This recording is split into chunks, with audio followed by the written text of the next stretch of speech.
So I've just bought a new car which was the cheapest on the market, and it's also not what you expected. So over the past few years I've been doing videos mainly on BMW 1 Series, however it's time for a change. I want to expand my knowledge on cars and go out of my comfort zone, because at the end of the day you're never going to make progress staying put. So what I'm about to reveal is my daily car. Hopefully the main project for the channel will be coming very soon. Now you guys have known for a little while that I wanted a daily car, and then I also want a crash damage project. But with the daily I wanted something exciting and that I can modify so I can make videos on it. So let me turn the camera around and reveal the new daily.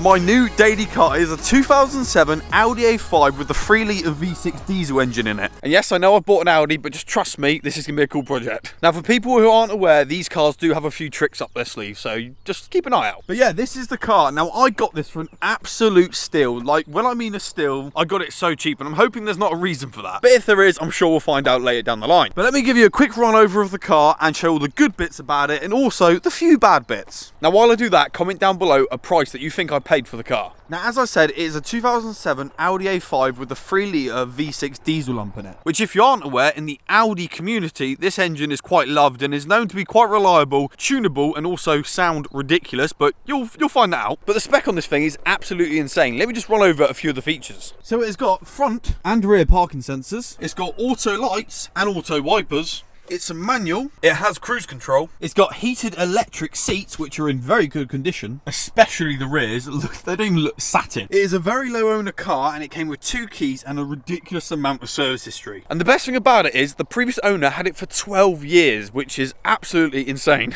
And I bought it on 134,000 miles. Now, it might sound a lot, but trust me, for these engines, that is barely running. But to be honest with you guys, the overall condition is actually really good. I mean, there's a hole in the floor mat there, but that's just wear and tear. But the actual bolsters and everything like that, like normally these are properly ripped, but these are proper nice, especially the rears. And also look, you can click the button and then the electric seats push it back. That is crazy. So if we look underneath the bonnet, you'll see the 3-litre diesel lump, and even under here it all looks relatively clean. And I've not even had time to clean the car properly yet, and you'll find out why a little bit later on. But yeah, I'm super happy with this car. Like, I don't think I could have picked a better daily, especially making YouTube videos. There's so many modifications you can do to this. I honestly feel like this is going to be an insane project. Now I got this for, drumroll please, a whopping £2,500.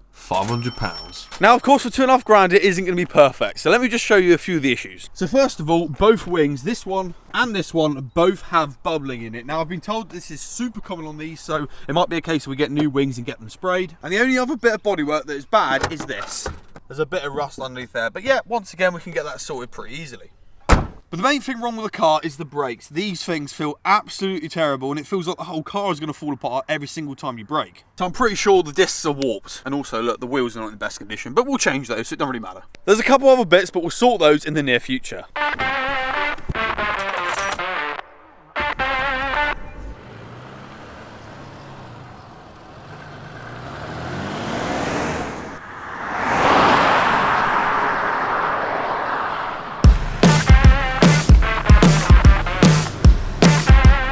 See, remember I said I couldn't clean my car?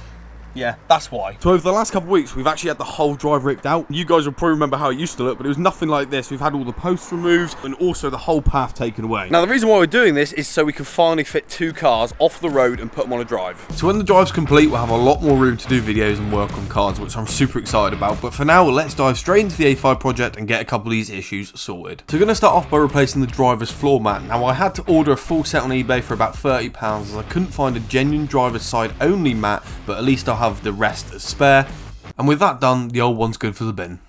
Now the next thing I want to tackle is the AC, as these summer days can get very hot and it doesn't work. Now the AC light does come on as if it's working, but no matter how long you wait, no cold air comes out of the system. Now the obvious thing to do is to turn to Google and look on forums, and after looking, people suggested a few things, but a lot of people were leading towards the AC pressure switch, which apparently is very common. Now you would have thought the first thing I should have tried is regassing the system, but considering this is super cheap and easy to fit, I thought I'd start with that. And worst case, I could always return it. I pay £30 on eBay for a new genuine one, so let's get that installed. Now to get access to the AC pressure sensor, you need to remove this top trim, which consists of 4 screws. Simply take those out, remove the trim, and then you'll see the actual sensor itself. I found the best way to remove it is to put your hand down there, spin it around so you can then pull out the electrical connector, and then keep unscrewing it by your hand, and then that will get it out. Now luckily there's a valve on the system, so if there is any gas in there, it won't let any of it out. And this is a comparison side by side with the old one and the new one. So let's get the new one installed and put the trim back. Now what I found interesting is that when I removed the old switch, it seemed that there was no pressure in the system, but let's just see if it's fixed it anyway. Has that £30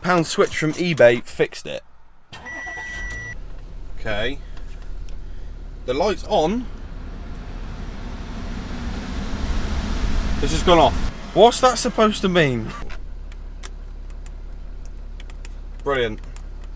So now it doesn't even stay on. Does that mean we broke it even more, or is that a good sign? Yeah, the button will not, AC will not stay activated. Now I have seen a few people in the forums have this same issue where the light doesn't stay on, and a regas seemed to fix it for them, so... And the fact there was no pressure in the system when I released the old switch kind of leads me on to believe it does need a regas. So what I'm going to do is I'm going to put the car in for a regas, and I'll let you guys know in a future video whether or not that solved it. However, for now we've got other things to crack on with, which is why we've arrived down at Hatton Motorsport, because I want to give the Audi A5 a full service before we start any modifications. So I just want to say a massive thank you to Hatton Motorsport for allowing me to use their ramp, as this wouldn't have been possible at the moment with my driveway as it is. And what I'll do is I'll leave all their information in the description down below, and would definitely recommend if you're in the Cornwall area. But anyway, let's get straight into it. And we actually started by giving the car a quick look over just to see if we can spot any issues underneath. And guess what? We did, but unfortunately you're going to have to wait until the next video to find out what we saw. So first of all, we're going to start off with the oil. So we're going to remove the engine cover and then just unscrew the cap a little bit just to allow airflow so the liquid runs out smoothly. We're then going to lift up the ramp and remove the under tray so we can access the sump plug.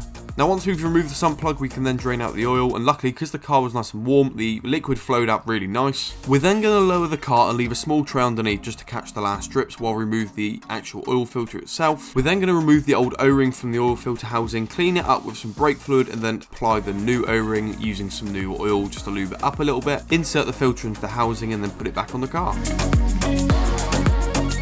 Going back underneath now to tighten up the new sump plug.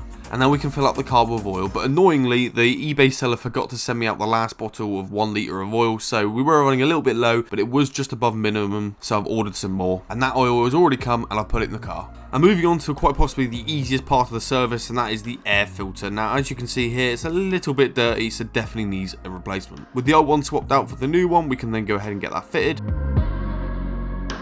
So the kit did come with a cabin filter, so we'll get that fitted now. However, the seller sent me out the wrong cabin filter, so I've emailed them now and they're going to send me a new one.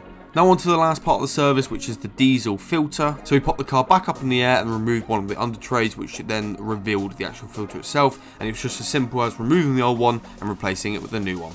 And a couple of days later, the new cabin filter arrived, so we can get that fitted.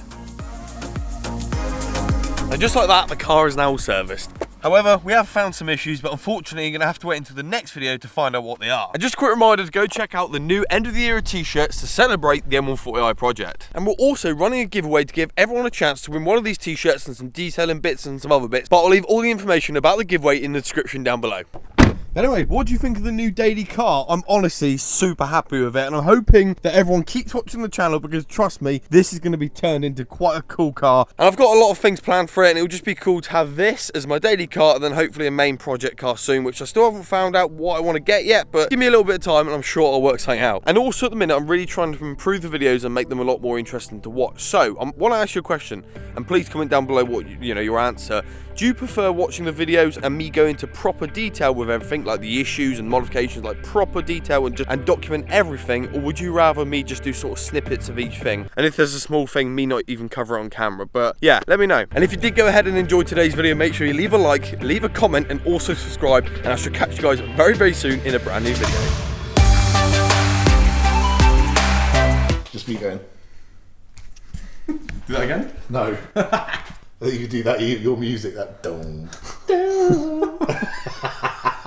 That's what it always reminds me of.